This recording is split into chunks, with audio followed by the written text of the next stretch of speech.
Hi folks! Let's learn how to use for those that don't know how, let's use a gestation chart or a breeding chart. Let's get started. Okay, so let's start off with a fun, easy one. Dairy cattle. So different dairy cattle breeds can be different. Beef cattle, for instance, the Black Angus is usually 10 days shorter. So let's take a look at this. This is one that I made for my Holsteins that I used to have. So I have multiple charts that I've made. So dairy cattle are a 283-day average. Again, that can change. That can be different from animal to animal, species to species. Or I should say breed to breed, not species to species. Though technically species to species, if you're not talking about dairy cattle. But anyway.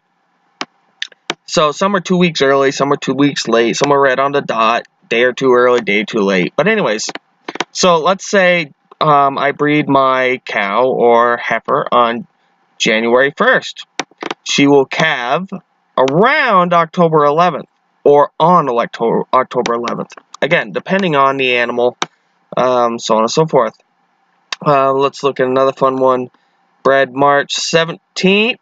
She should calve on December 25th.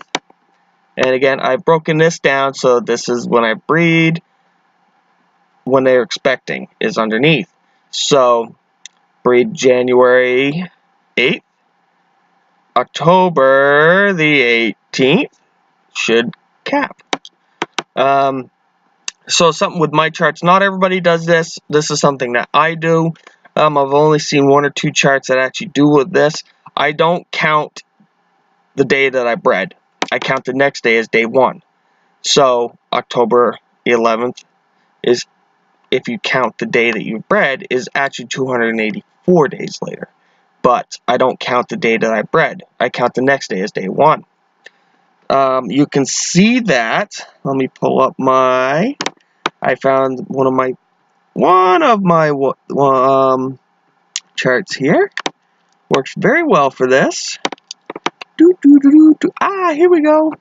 Hatching of chickens. So right here, this shows very well what I mean. So say your chicken sets on the eggs. Setting is not the same as laying. When they decide to lay a clutch, they don't set on the eggs until they have a clutch. So say the chicken decides to set on February 1st, they're going to hatch the 22nd, 21 days later. This is what I mean by when I say I don't count the first day. 21 plus 1 is 22. I don't count day 1. I count the next day as day 1. So let's look at a couple more here. Here is for sows or gilts if they haven't been bred before. Or I should say if they haven't farrowed before. So this is one that I made that's 115-day average. So say I breed on April 1st. They'll farrow July 25th. Again, that's 115-day average. Some people say 114. Some people say all sorts of different numbers. But 115 has worked well for me. Here's one I made for rabbits.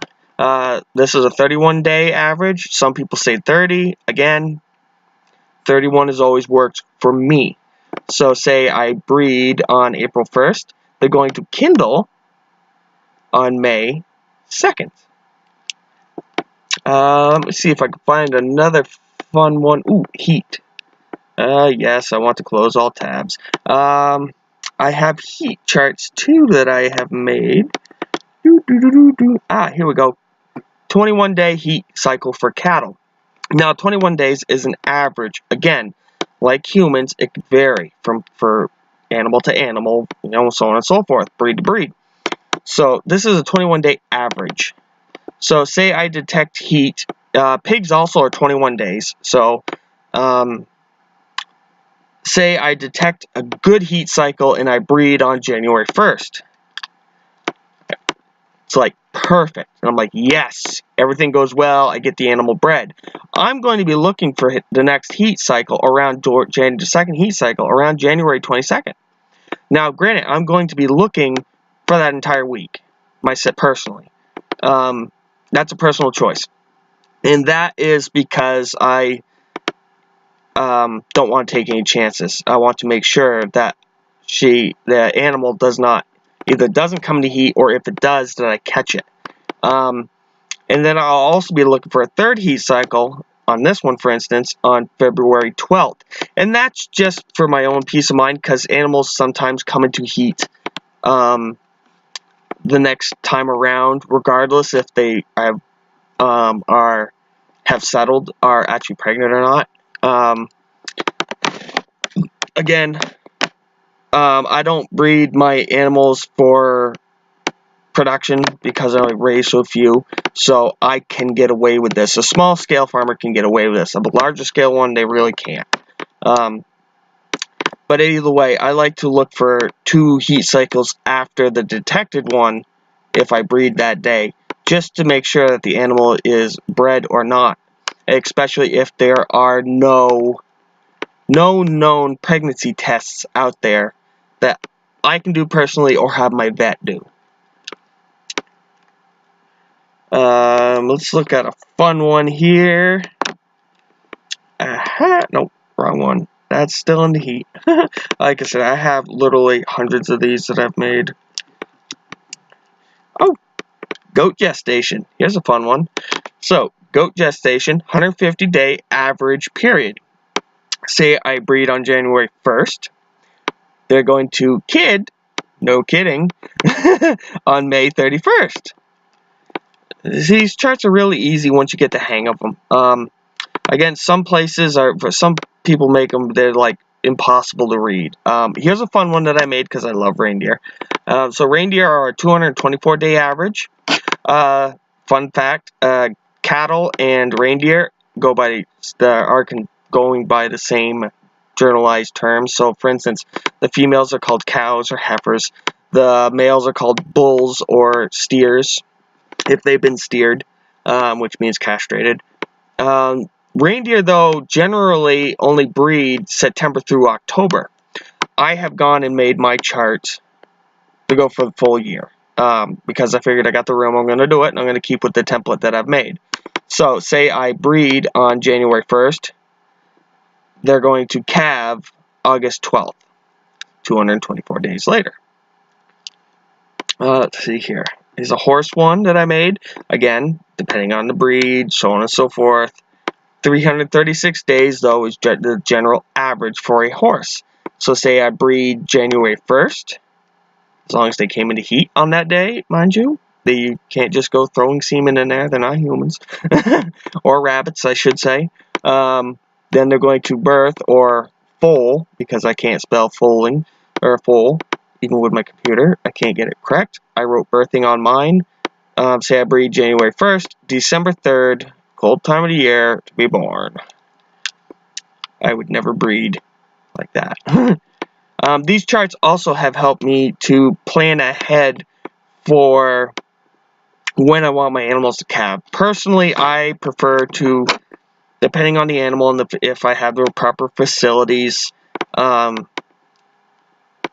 these help me plan for breeding. So I like, if I don't have, say, a heated barn for dairy calves, I will not breed for a winter birth. I will breed for a May, June birthing, July birthing.